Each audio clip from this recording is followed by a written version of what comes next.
البدل المرفوع نجح اخوک ہاشم، یہ افعال خمسہ کا اعراب، واو اور فریہ علامت اور اصلی علامت، ٹھیک ہے نا. یہ چیزیں اب ہمیں چلنا پڑے گا ساتھ. نجح، کیا تیرا بھائی ہاشم کامیاب ہو گیا؟ تو نجح اخوک ہاشم، کیا تیرا بھائی ہاشم کامیاب ہو گیا؟ انجح ھذا الطالب. اب یہ دیکھیں یہاں پر ہم کیا کرتے آئے ہیں جی سے اشارہ اور مشار الیہ.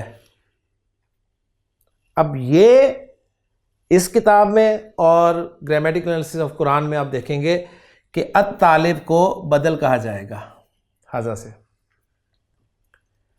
وہ یہ نہیں کہیں گے کہ نجح فعل، ھذا اشارہ اور الطالب مشار الیہ، اشارہ مشار مل کے فاعل بن گیا اس کا.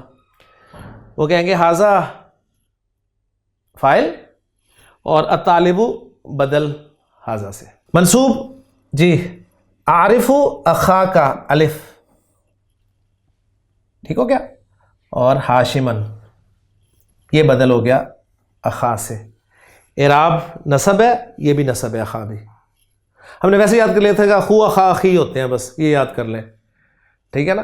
ہم نے یہ فرعی اور اس چیز میں نہیں ڈالا تھا. عارف ھذا الطالبہ، ٹھیک ہو گیا، یہ منصوب بدل اس سے ھذا سے.